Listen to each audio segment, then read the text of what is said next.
Hello guys, नमस्कार। आप सभी का स्वागत है। इंतज़ार अब आप लोगों का ख़त्म हुआ है। पूरा 1 से लेकर 23 तक पेपर का सॉल्यूशन लेकर आ चुका हूँ। 20 मार्च 2024 को आप लोगों का वार्षिक परीक्षा का पेपर है संस्कृत का। उस पेपर का मैं 1 से लेकर 23 तक पूरा सॉल्यूशन आपको इस वीडियो में करवाऊंगा। तो आ जाइए सभी स्टूडेंट्स, जल्दी से जुड़ जाइए इस क्लास। देख सकते हैं ये पूरा क्वेश्चन पेपर है। एक एक प्रश्न का उत्तर आपको इसी वीडियो में देखने को मिलेगा। तो जल्दी से एक बार जो हमारे 9th वाले सभी बच्चे जुड़ चुके हैं वो एक बार शेयर कर दो अपने दोस्तों को और चैनल को सब्सक्राइब कर लो ताकि आपको आने वाले तमाम इसी प्रकार के सभी वीडियो का नोटिफिकेशन मिल सके। कभी कभी नोटिफिकेशन नहीं भी मिलता है तो आप वीडियोस में जाकर चेक करते रहें यूट्यूब पर।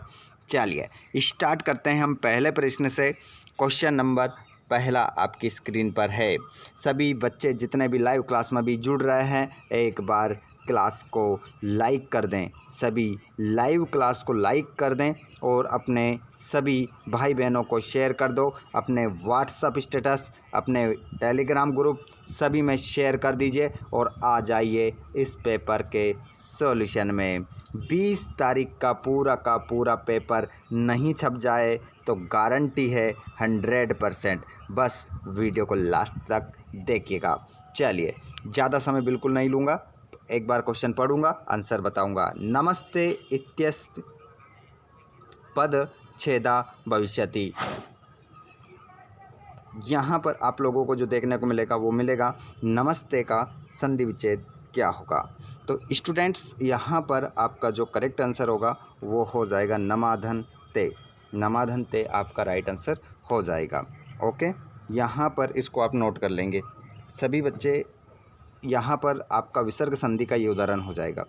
अगला क्वेश्चन है व्यंजन संधि उदाहरणमस्ति। यहाँ पर पूछ रहा है कि व्यंजन संधि का उदाहरण बताइए। तो बच्चों यहाँ पर महेश गुण संधि का उदाहरण है, गिरीश दीर्घ संधि का उदाहरण है, रजनीश दीर्घ संधि का उदाहरण है। तो फिर यहाँ तो पूछ रहा है व्यंजन संधि का उदाहरण। बचा क्या है? वागीश। वागीश का संधि विच्छेद क्या होगा? वाकधन ईस आपका आंसर हो जाएगा। वाकधन ईस करेक्ट आंसर आप लगा लेंगे। ठीक है, अगला क्वेश्चन हितोपदेश इत्यस्य पदे संधि अस्ति। यहाँ पर पूछ रहा है कि हितोपदेश में कौन सी संधि है। तो यहाँ पर बता दे यण संधि नहीं है, वृद्धि भी नहीं है, दीर्घ भी नहीं है, बची कौन? गुण। तो गुण आपका राइट आंसर होगा। गुण के साथ हम सही उत्तर लगाएंगे। अगला प्रश्न है कर्मधारय समासस्य उदाहरणमस्ति। यहाँ पर कर्मधारय समास का उदाहरण बताना है। तो आपका महापुरुष ही राइट आंसर हो जाएगा क्योंकि इसमें तत्पुरुष समास है, इसमें कोई है ही नहीं, इसमें अनुरूप, इसमें अव्ययभाव समास है। तो राइट आंसर हमारा महापुरुष हो जाएगा। अगला क्वेश्चन है पंचरात्रम पदे समास अस्ति। पंचरात्रम पदे समास अस्ति। तो पंचरात्रम में समास है। ठीक है, तो यहाँ पर आप देखेंगे पंचरात्रम। तो यहाँ पर जहाँ पर संख्या अगर पहले पद में आती है और उसका कोई तीसरा अर्थ ना निकले तो वहाँ पर द्विगु समास आपका आंसर हो जाएगा। तो यहाँ पर आपका यही आंसर रहेगा। उसके बाद में अगला क्वेश्चन है द्वंद्व समासस्य उदाहरणमस्ति। यहाँ पर पूछ रहा है कि द्वंद्व समास का उदाहरण बताइए। अब द्वंद्व समास का उदाहरण वो होता है जिसके दोनों पद क्या हो? बराबर हो। दोनों पद क्या हो? बराबर हो। दोनों पद क्या हो? प्रधान हो। तो आंसर क्या लगाएंगे हम? धर्म अर्थ हो। धर्म अर्थ तो आपका राइट आंसर होगा क्योंकि एक पद क्या है इसमें? धर्म, दूसरा पद क्या हो जाएगा? अर्थ। ठीक है, धर्म अर्थो। तो इसका समास विग्रह ऐसे नहीं होगा। धर्म अर्थ का समास विग्रह क्या होगा? धर्मम चा अर्थम चा। धर्मम चा अर्थम चा, इस प्रकार से आपका होगा। चलिए अगले प्रश्न को हम देखते हैं खाली स्थान के रूप में। अस्त समय का विलोम बताना है तो क्या हो जाएगा? उदी हो जाएगा। और सार्थकम का विलोम बताना है तो निरअर्थकम हो जाएगा। इंद्र का पर्यायवाची बताना है तो शक्र होगा, ना कि गजेंद्र। देखिए गज के हैं जो इंद्र, हाँ ये यही हो जाएगा, ये हो जाएगा। ठीक है, गजेंद्र। गजेंद्र भी कहते हैं इंद्र को। अगला क्वेश्चन पवन का समानार्थी मतलब पर्यायवाची वायु हो जाएगा। पावक तो हम आग को कहते हैं, वायु आंसर होगा सही। प्रिय पुत्र आसित, इसमें आप लोगों को बताना है विशेषण बताना है बच्चों। तो पुत्र होगा या प्रिय होगा? तो यहाँ पर प्रिय पुत्र की बात हो रही है, तो विशेषण अगर होगा तो प्रिय होगा। और अहम एक वृक्षः पश्यामि, मैंने एक वृक्ष देखा, तो इसमें विशेष्य बताना है कि इस वाक्य में विशेष्य क्या है, एक या वृक्ष। तो यहाँ पर वृक्ष आपका क्या हो जाएगा, विशेष्य हो जाएगा। चलिए आगे बढ़ते जाते हैं। सभी लाइक कर दें, शेयर कर दें, सब्सक्राइब कर लीजिए ताकि आप लोगों को इसी प्रकार आगे भी वीडियो मिलते रहें। सभी हमारे दोस्त, तो यहाँ पर जोड़ी के आप सही आंसर देख लीजिए। देखिए स्टूडेंट्स, मैंने आप लोगों को कई बार ट्रिक्स बताई है, लेकिन आप ध्यान नहीं देते हैं, और ध्यान नहीं देते हैं तो ऐसी कंडीशन में आपके आंसर क्या हो जाते हैं, गलत। जैसे यहाँ पर लिखा है भ्रमित्वा, यहाँ पर सीधी सी बात यह है कि ये नहीं पूछ रहा है कि इस भ्रमित्वा में कौन सा प्रत्यय है। तो यहाँ पर जहाँ दिख रहा है हमें त्वा, त्वा का मतलब होता है कत्वा, ठीक है। तो कत्वा आपका आंसर होगा। देखो यहाँ पर भी त्वा और यहाँ पर भी त्वा, ठीक है। तो आंसर हमारा क्या हो जाएगा, कत्वा। बाला, जिसके पीछे बड़ा की मात्रा रहती है और अगर वो स्त्रीलिंग शब्द है तो वहाँ पर टाप प्रत्यय होता है। तो टाप क्या है, ये टाप है, ठीक है। ये टाप ही लिखा है, वो मिस प्रिंट हो गया। टाप आंसर आप हो जाएगा, आपका हो जाएगा, टाप से मिला लेंगे। जिसके बाद में गंतुम, जहाँ पर पीछे दिखे तुम वहाँ पर होता है तुमुन प्रत्यय, तो यहाँ पर गंतुम में हम लगा देंगे तुमुन प्रत्यय, ठीक है। और तंद्रालु बहुती, आलसी कौन था, बाला, बच्चा। गीति गातुम कथयति, गीत गाओ, कैसा गाओ, मृदुम, मधुर। वाणिक पुत्रस्य नाम क्या, और व्यापारी के पुत्र का नाम क्या था, जीर्ण धन नाम था उसका, ठीक है। तो जोड़ी मिल गई। अगर समझ में नहीं आया हो तो वीडियो को पीछे करना, क्योंकि समय हमारे पास बहुत कम है। मेरे पास तो बहुत है, लेकिन आप लोगों के पास कम है, तो मैं कोशिश करता हूँ कि कम समय में आपको ज़्यादा से ज़्यादा क्वेश्चन बता सकूँ, ताकि हमारे पेपर में देने जब आप लिखोगे, इन क्वेश्चन को दोगे, देखोगे, तो आप लोगों का क्वेश्चन पेपर अच्छे से बन जाना चाहिए। तो मैं आप सभी बच्चों से एक बार रिक्वेस्ट करूंगा कि आप ज़्यादा से ज़्यादा बच्चों को इस वीडियो को शेयर करें। देखिए आप लोगों की वार्षिक परीक्षा को लेकर बहुत मेहनत की है, ताकि आप सभी बच्चे अच्छे अंकों के साथ, अच्छे परसेंट के साथ पास हो सको। लेकिन आप लोगों को भी थोड़ी मेहनत करना है और अपने दोस्तों तक इस वीडियो को ज़रूर पहुँचाना है। सभी ज़िले के बच्चों तक ये वीडियो पहुंच जाना चाहिए। स्टूडेंट्स, ये जिम्मेदारी आप लोगों की है और ये काम केवल और केवल आप लोग कर सकते हैं। चलिए देखते हैं हम अगले प्रश्न को। गच्छति क्रिया पदे का धातु अस्ति। तो गच्छति पदे जो क्रिया है बच्चों, वो गम है, गम धातु है, ओके, लगा लीजिएगा।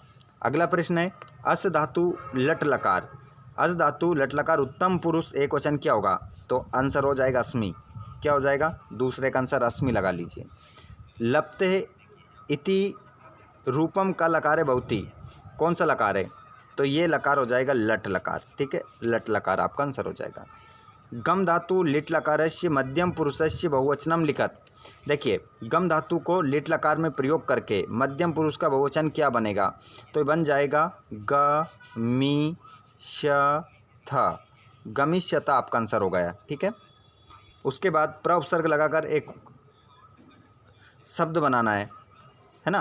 प्र उपसर्ग लगाकर एक क्या बनाना है, शब्द बनाना है। तो आंसर क्या हो जाएगा, प्रचार्य। प्रचार्य आपका आंसर हो जाएगा। अगला निर्गच्छति अस्मिन् पदे उपसर्गस्य नाम लिखत। देखिए निर्गच्छति में आपको क्या बताना है, उपसर्ग बताना है बच्चों। तो यहाँ पर आपका जो उपसर्ग हो जाएगा वो क्या हो जाएगा, निरुपसर्ग हो जाएगा, ठीक है। निरुपसर्ग आपका यहाँ पर आंसर है। चलिए आगे बढ़ जाते हैं प्रश्न नंबर 5 की ओर।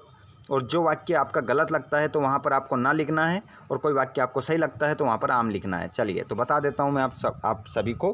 पहले में क्या आएगा, पितरः शब्दे तृतीय विभक्त्यः अस्ति।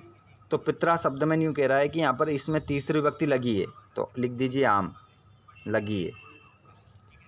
दूसरा नदी शब्द उकारांत अस्ति, कह रहा है कि नदी शब्द के पीछे जो है ऊ की मात्रा है, नहीं है, तो ना लिख देंगे। अगला प्रश्न बालका शब्द न पुंसकलिंग बहुती। बालक शब्द जो है वो न पुंसकलिंग है, मतलब स्त्रीलिंग भी नहीं है और पुल्लिंग भी नहीं है, जबकि ये तो पुल्लिंग है, तो ये भी क्या आ जाएगा, ना आ जाएगा। तस्य रूपम षष्ठी विभक्तिया बहुती, यहाँ पर कह रहा है कि ये जो तस्य शब्द है इसमें षष्ठी विभक्ति लगी है, बिल्कुल लगी है। तत् की विभक्ति षष्ठी लगी है, आम लिखेंगे। अद्य अव्यस्य अर्थ आज इति अस्ति, यहाँ पर कह रहा है कि अद्य अव्यय का अर्थ जो होता है वो आज होता है, बिल्कुल होता है। अद्य का मतलब आज ही तो होता है, आम आ जाएगा। उसके बाद में कश्यपा शनै शनै चलती, इस वाक्य में आपको बताना है कि अव्यय नास्ति, मतलब इस वाक्य में अव्यय नहीं आया है, जबकि आया है शनै शनै अव्यय ही तो है, तो इसका आंसर क्या हो जाएगा? ना। अब हम क्वेश्चन आंसर देख लेते हैं। ठीक है, मैंने बोला था ना आपको पूरा सोल्व करवाऊंगा। देखिए क्वेश्चन आंसर, देखिए सीधी सी बात ये है बच्चों, क्वेश्चन आंसर तो आप अपनी किताब में देख सकते हैं ये, क्योंकि यही आपको पेपर में देखने को मिलेंगे। जिसके बाद में ये क्वेश्चन ग्रामर वाले हैं, ये करवा देता हूँ मैं। जैसे पूर्व प्रातराश क्रियताम, पहले हम सुबह का नाश्ता कर लेते हैं, तो ये बात किसने कही थी? काका, मतलब स्वर्ण काका, जैसे भी आप लिखना चाहेंगे, स्वर्ण काका या काका। किससे कही थी? बालिका, बालिकाम ऐसे लगा लेना, बालिकाम। ठीक है, पहला हो गया। दो करने हैं। धन्यवाद मातुला याम म्यादुना, धन्यवाद मामा मैं निकलती हूँ, किसने कहा था? उमा ने। किससे कहा था?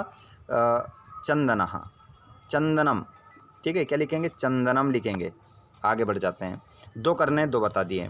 रेखांकित पद को हटाना है और उसकी जगह आपको क्या करना है? प्रश्न निर्माण करना है। तो ये भी आप थोड़ा सा अपनी किताब में देख लीजिएगा, बिल्कुल ईजी है, कोई प्रॉब्लम नहीं है।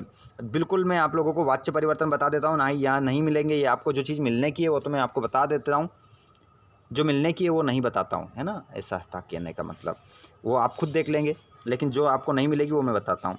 जैसे कि रामेण जलम पीयते, इसको कर्तृवाच्य में चेंज करना है, तो मैं अभी कर देता हूँ। ये लिखा है हमने रामम, और क्या लिखा है? जलम, और पीयते की जगह पीबती। ठीक है, ये हो गया, पीबती है ये, पीबती पीछे वाला है ना, ऐसा लिख लेना। और सा हस्ती बहुवाच्य में बनाना है, तो सा की जगह हम लिखेंगे तेन, और हस्ती की जगह लिखेंगे हस्यते, ये हो गया। ठीक है, हस्यते। दो करने, दो बता दिए। चलो ये भी बता देता हूँ। बालक की जगह लिखेंगे कर्मवाच्य में बताना है, बदलना है, बालकेन। विद्यालयम का विद्यालय में आ जाएगा, गच्छति की जगह आ जाएगा गम्यते। ठीक है, ये गम्यते हो गया चेंज।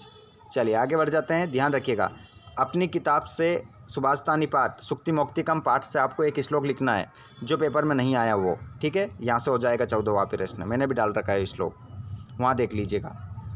नहीं मिलता है तो कमेंट बॉक्स में बताइएगा। क्वेश्चन नंबर 15 सोल्व करवा देता हूँ।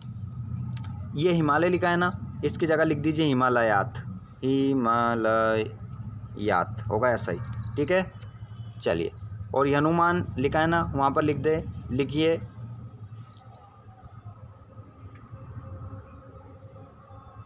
हनुमान। तो हनुमान में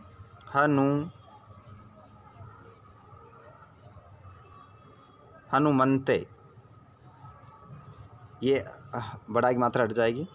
देखिए जिस प्रकार से उन्होंने यहाँ पर दिया है, तो हनुमान शब्द में यदि हम बात करें तो ये राम के जैसे चल जाएगी, तो हनुमानाय, इस प्रकार से भी आप लिख सकते हैं। आप हनुमानाय नमः, श्री हनुमानाय नमः।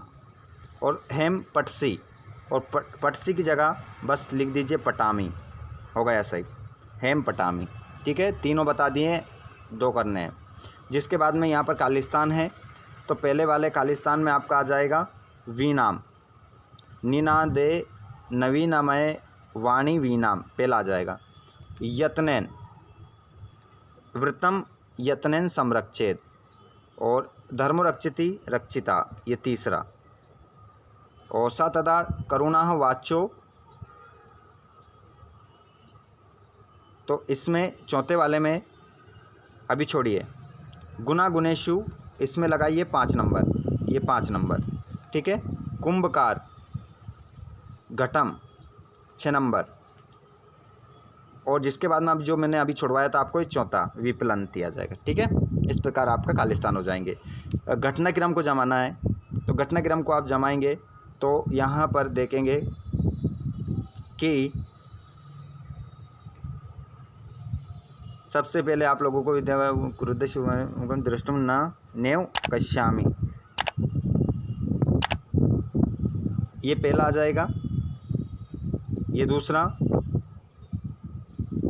ये 3 और ये 4, इसी प्रकार से क्रम रहेगा इसका। जिसके बाद में यहाँ पर गद्यांश पद्यांश में उत्तर ढूंढना है आप लोगों को, तो इसमें भी मैं आप लोगों को बता देता हूँ बच्चों। इसमें क्या करेंगे आप लोग, देखिए इसमें देखिए, इसमें से आपको क्या करना है, ये तो मिल ही जाएगा, सभी बच्चे इसको तो कर ही लेते हैं इसमें से ढूंढ के, समय ज़्यादा हो जाएगा। देखिए अभी हमारे 15 मिनट हो चुके हैं, क्योंकि अगर ये बताने लगा तो आधे घंटे पर वीडियो पहुंच जाएगा और इतना आप लोगों के लिए देखना संभव नहीं होगा। ठीक है, बाकी क्वेश्चन आंसर तो कर ही सकते हैं, इसमें से ढूंढ के करना है बच्चों। क्वेश्चन नंबर हमारा 22-23 देख लीजिए। 22-23 में आपका अवकाश का प्रार्थना पत्र मैंने डाल रखा है, निबंध मैंने डाल रखे हैं। अगर आपको चाहिए तो कमेंट बॉक्स में मुझे बता दीजिएगा। ये था आपका ग्रामर वाला पोर्शन, मैंने पूरा करवा दिया है। क्वेश्चन आंसर आप लोग कर ही लेंगे। इंपॉर्टेंट क्वेश्चन है, देखिए 1-2 क्वेश्चन मैं बता देता हूँ कैसे सरल क्वेश्चन है। आप भी कहेंगे कि मत बताओ सर। कवि वाणीम किम कथयति, कवि वाणी से क्या कहता है कि निनादयम नवीनाम वीनाम, इस प्रकार से इसका आंसर हो जाएगा। और बालिका पूर्व की दृश्य काका न दृष्टा, बालिका ने पहले कैसा कौवा नहीं देखा, तो स्वर्ण पक्षो रजत चंचु स्वर्ण काका न दृष्टा आसित, इस प्रकार आंसर हो जाएगा। काला कश्य रसम पीपती, काल किसका रस पी जाता है, तो क्षिप्र क्रियमाणस्य, इस प्रकार आपका आंसर हो जाएगा। ठीक है, सभी क्वेश्चन बहुत ही इजी है, आप लोग आराम से ढूंढ के अपनी कॉपी में कर सकते हैं। ओके बच्चों, तो ये हमारा क्वेश्चन पेपर हो चुका है। 16 मिनट में हमने इस क्वेश्चन पेपर का हल देख लिया। आगे भी मैं आप लोगों के लिए मेहनत करूँगा, तो आप सभी बच्चे बने रहिएगा चैनल के साथ। सब्सक्राइब कर लो, और वीडियो नहीं मिल रहा हो तो सब्सक्राइब करने के बाद हो सकता है आपने चैनल को सब्सक्राइब तो कर लिया लेकिन घंटी की बटन कॉल पे नहीं करा होगा, तो साइड में जो घंटी की बटन आ रही है उस कॉल पर कर लो, जिससे नोटिफिकेशन आपको समय पर मिलता रहेगा। शेयर कर दो सभी को, धन्यवाद।